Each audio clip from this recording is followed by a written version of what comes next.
Monsieur le ministre de la Justice du Royaume du Maroc, Abdelatif Ouhabi, Monsieur le ministre de l'Industrie et du Commerce, Riyad Mezour, chers représentantes et représentants des autorités marocaines, collègues, chers amis et amies, et bienvenue d'abord à toutes et à tous.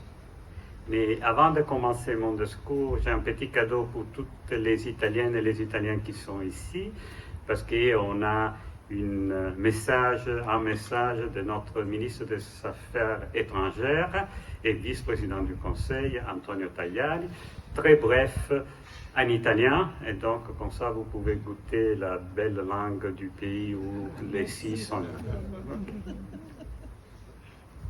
Cari connazionali, auguro a tutti voi una buona festa della Repubblica. Ovunque voi siate nel mondo, lì dove portate alto il nome dell'Italia, con la tenacia del vostro esempio e la forza dei nostri valori. È un 2 giugno che cade in un momento molto delicato del quadro internazionale, dove sfide globali determinanti per il futuro di tutti convivono con l'urgenza di conflitti e crisi, dove siamo in prima linea con un forte messaggio di pace. L'impegno del governo è forte. Oggi si guarda l'Italia come ad un attore di stabilità e di crescita. Nel G7, che quest'anno abbiamo l'onore e la responsabilità di guidare, in Europa, dove anche nella prossima legislatura continueremo a lavorare ogni giorno per il benessere di cittadini ed imprese. La prima priorità siete sempre voi e la vostra sicurezza.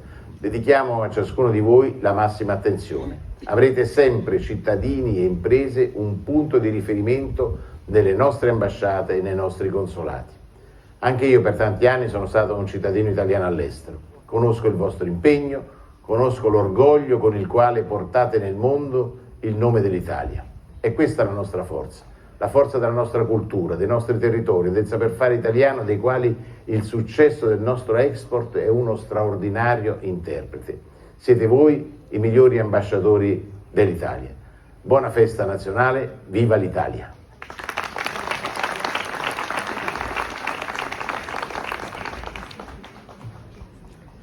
Alors, chers amis et chers amis, tout d'abord un grand merci à l'école Masaya de la Fondation Ténor pour la culture.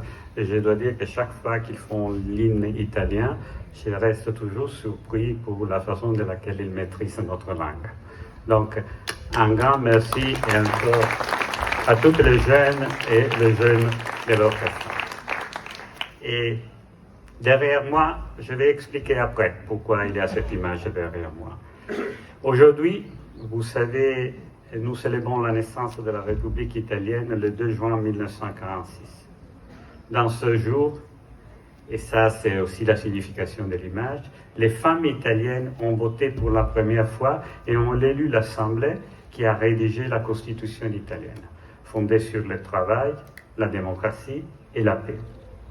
Comme l'a dit le président Mattarella, notre Constitution est un patrimoine unique de toutes et tous les Italiens.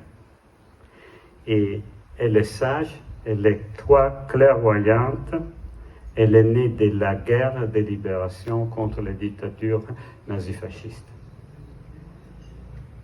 Le 2 juin, le peuple italien s'est engagé. Le 2 juin 1946, le peuple italien s'est engagé sur la voie de la Renaissance après les horreurs de la Seconde Guerre mondiale. Et un chemin que nous avons entrepris tout d'abord avec un choix atlantique et européen très forte. Et avec un regard de coopération fraternelle avec tous les pays amis et en particulier avec nos voisins méditerranéens. Dans sa présidence G7, l'Italie continue à poursuivre les mêmes valeurs de paix, de liberté et de développement qui sont inscrites dans notre Constitution. Près de 2 ans et demi après le début de la guerre, l'Italie soutient toujours l'intégrité territoriale et la souveraineté de l'Ukraine contre l'agression de la Russie. Et nous soutenons aussi tous les efforts en cours pour un cessez-le-feu immédiat et durable au Moyen-Orient. La libération de tous les otages est la priorité absolue de l'assistance humanitaire à la population de Gaza. Mais aujourd'hui, nous célébrons notre fête nationale, mais surtout l'amitié entre l'Italie et le Maroc. Et notre amitié est fondée sur une longue histoire proche et souvent partagée, comme en témoignent les merveilleuses ruines de Volubilis, de Lixous, de Sheila et de tous les sites romains qui sont ici au Maroc. Et pour Sheila, ce dernier est aussi à 2 pas de notre ambassade, 5 minutes. Et c'est aussi un projet extraordinaire de coopération entre l'Italie et le Maroc, avec un travail de conservation et restauration qui a abouti en récent à la réouverture de Sheila. Et donc j'invite tout le monde à aller voir ces sites magnifiques qui est selon moi l'un des plus beaux du Maroc maintenant. Mais l'Union européenne, l'Italie, avec le Maroc, nous partageons aussi une identité méditerranéenne commune. Et la vocation naturelle pour l'Italie, grande plateforme dans la Méditerranée, la vocation naturelle d'être un pont entre l'Europe et l'Afrique. Et ce n'est pas par hasard si nos 2 pays sont si attentifs au thème du dialogue entre culture et religion. Et si les 2 plus anciennes universités du monde, l'université de Bologne et l'université de Carawine, sont l'une italienne et l'autre marocaine. Et en parlant avec les amis de Bologne, tout le monde est d'accord, l'université de Carawine est la plus ancienne. Donc, ça, c'est réglé, ok? On met d'à côté ça. Okay. Mais aussi les 2 voyageurs les plus célèbres de l'histoire. Ils sont un Italien, Marco Polo, et un Marocain, Ibn Battuta. Il s'agit d'une relation historique, mais qui continue à être très vivante et très vivante dans le monde aujourd'hui. Et je commence par la coopération culturelle. Et je crois que vous êtes tout témoins de l'avancement des activités culturelles italiennes ici au Maroc, avec plus de 150 initiatives par an, que tous les systèmes italiens ici au Maroc mènent, avec un grand succès. Et surtout, la chose qui donne plus de satisfaction, c'est l'amour que les Marocains montrent pour la culture italienne. Toutes ces initiatives sont fondées, je le répète, dans les valeurs qui émanent de notre histoire et de notre Constitution. Et c'est pour cela que j'ai voulu derrière moi cette image. C'est le plus grand succès cinématographique en Italie cette année. C'est le film C'è ancora domani, qui célèbre les premiers votes des femmes italiennes et leur contribution à la Constitution. Ce film a été protagoniste de notre saison cinématographique ici au Maroc. Mais je tiens aussi à souligner la grande émotion que j'ai ressentie ces derniers jours lors de 2 concerts dédiés à Rabat, au grand compositeur italien Puccini, et au concert du Festival de la musique sacrée à la Bab El Makina de Fès, au cours desquels, dans ces 3 concerts qu'on a eus à Rabat et à Fès, plus de 10 000 personnes se sont réunies à Rabat et à Fès pour écouter l'opéra et la musique sacrée italienne. Et encore, nous avons également enregistré dans cette année une explosion des étudiants dans nos cours d'italien. On a maintenant plus que 1500 étudiants entre l'Institut de culture et la Dante Alighieri, au point que nous sommes arrivés à la décision, et ça on va le régler très vite, de déménager notre Institut de culture dans un bâtiment beaucoup plus grand et adapté au niveau atteint maintenant par nos relations. Et dans ce contexte, je ne peux pas être trop longue, mais je tiens beaucoup à remercier tous nos partenaires qui nous aident dans toute cette saison culturelle et sans lesquels on ne pourrait pas travailler si bien ici au Maroc. Donc d'abord l'Orchestre Philharmonique du Maroc et la Fondation Ténor pour la Culture, la Fondation IBA, la Fondation Alizaoua, la Fondation Nationale du Musée, la Fondation Essaouira de Moghal et beaucoup d'autres. Et c'est dans ce cadre des partenariats, et les partenariats extraordinaires qu'on a avec le ministère de la Culture et les ministères et d'autres institutions marocaines, que l'habilité et la connaissance italienne dans la restauration et la conservation du patrimoine historique sont en train de donner des fruits très très solides pour la conservation et la restauration du patrimoine et de la culturel marocain, inclus du patrimoine religieux. Et tout ça en partenariat avec le ministère de la Culture et d'autres institutions. Mais avec le ministère de la Culture, on a fait une participation extraordinaire à la Foire du Livre. Je crois que beaucoup de monde ont visité le pavillon italien, qui était très très beau. Sans doute, le ministre de la Culture et le chef du gouvernement, ils l'ont visité parce qu'ils étaient avec moi quand on a fait le tour. Et je dois dire, il y a eu des milliers de visiteurs chaque jour, et ça donne le plaisir pour les choses que nous faisons, voir combien ils sont appréciés par les Marocains. Mais j'ai parlé d'une relation qui est vivante et qui se pose sur certains piliers. Un pilier extraordinaire, c'est la communauté italienne ici au Maroc, évidemment, mais désormais la grande communauté marocaine en Italie. La plus grande communauté extra-européenne, avec plus de 400 000 Marocains résidents, 200 000 doubles nationaux, et seulement pour rappeler quelques chiffres, en 2022, l'Italie a reconnu plus de 30 000 Marocains comme citoyens italiens aussi. C'est une relation entre nos sociétés et nos cultures qui est en train de croître, d'augmenter, et qui, c'est vraiment un patrimoine commun qu'il faut vraiment tenir compte et qu'il faut valoriser le plus possible. Et enfin, le troisième pilier, l'économie italienne et l'économie marocaine sont fortement interconnectés, avec des échanges qui, au cours des 3 dernières années, de 2 parties, ils sont augmentés en moyenne de plus de 20%.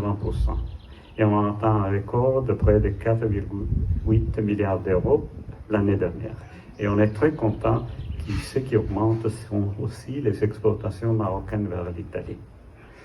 Au Maroc, l'Italie a des clusters d'investisseurs très importants dans le secteur de l'automobile, de l'agroalimentaire, du textile, de la pêche, de la tannerie, des petites entreprises et de grands acteurs économiques tels que Enel Green Power et Grandinami Veloce. Mais je suis très content qu'ici, avec nous, il y a aussi le chef du bureau qu'on vient d'ouvrir, de notre Cassa Depositi e Prestiti. C'est l'organisme d'investissement italien. C'est celui qui va promouvoir les investissements italiens ici au Maroc. Le bureau vient d'ouvrir. Cassa Depositi e Prestiti, c'est un peu la grande banque internationale d'investissement italien, l'un des plus grands d'Europe, et qui offrira tous les outils pour soutenir les investissements et l'ouverture des entreprises italiennes sur le marché marocain. Et dans ce cadre, voilà, évidemment, un grand merci à tous les sponsors qui ont contribué à cette soirée, mais surtout, je dois faire, et vous m'excusez si je vais être trop long, mais voilà, je ne sais pas si ça c'est ma dernière fête nationale. Je suis ici de 3 ans et demi, donc le temps s'approche. Hein? Mais je vais vraiment remercier tous mes collaborateurs et tout le staff de l'ambassade, de toutes les institutions italiennes, de l'Institut italien de culture avec la directrice Carmela Calea et son staff font un travail extraordinaire à côté de nous pour promouvoir notre pays. Et évidemment, je veux remercier toutes les institutions italiennes. Sans tous mes collaborateurs, tout ce qu'on fait, il ne serait pas possible. Mais un mot personnel pour parler de 3 personnes qui me sont très chères et qui vont quitter l'ambassade. La première, mon assistante, Antoinette, elle est cachée de quelque part, que tout le monde connaît parce qu'elle travaille avec nous depuis 30 ans. Après, Virginia Giannico, notre attachée commerciale, elle va quitter très tôt le Maroc, un pays qu'elle a aimé beaucoup. Et vous voyez toutes les choses qui marchent bien, non? Ici, avec tout. Voilà, c'est Virginia qui peut partout. Hein? Ok, nous, on dit ça va ou ça va pas. Et enfin, un mot spécial pour Federico Mozzi, le mec qui a parlé avant de moi. On est arrivés presque ensemble, il est notre conseiller économique, culturel, médias, etc., culture et tout ça. Et je dois dire que lui aussi, il a donné une contribution extraordinaire dans ces années. Et donc, si vous voulez m'accompagner, applaudir les gens qui font un travail extraordinaire et qui restent un peu derrière les lignes parfois. Enfin, et j'arrive à terminer, la politique, l'un des autres grands piliers de la relation entre nos deux pays.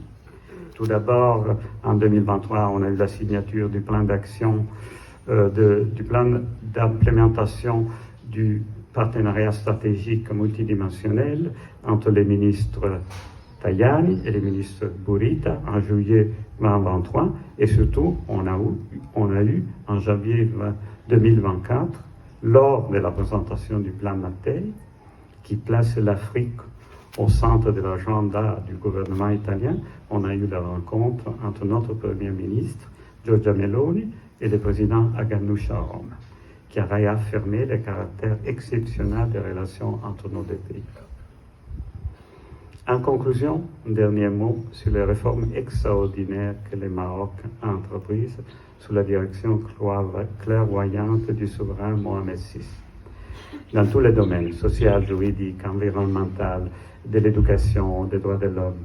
Un travail exceptionnel qui a été inspiré par nos valeurs communes d'inclusion, de justice sociale et de durabilité, de soutenabilité.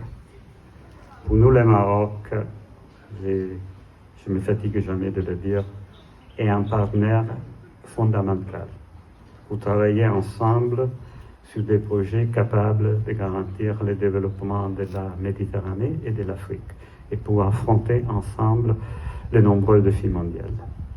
C'est pour cela que dans le cadre du plan Mattei, on a choisi le Maroc comme partenaire d'élection de deux projets.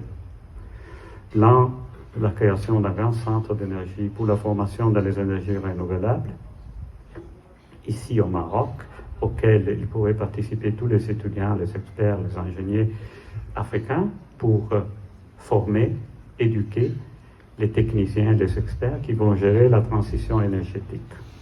Et l'autre, un projet qui m'est beaucoup au cœur et pour lequel je remercie toutes les autorités marocaines, en particulier les ministres de la Santé, le projet de l'organisation Mama Sophie a raccourci les distances du soin dans le secteur sanitaire et qui s'est basé sur l'idée de raccourcir les distances de soins avec des technologies de pointe pour assurer la protection des communautés plus vulnérables, qui sont plus loin des hôpitaux, des cliniques.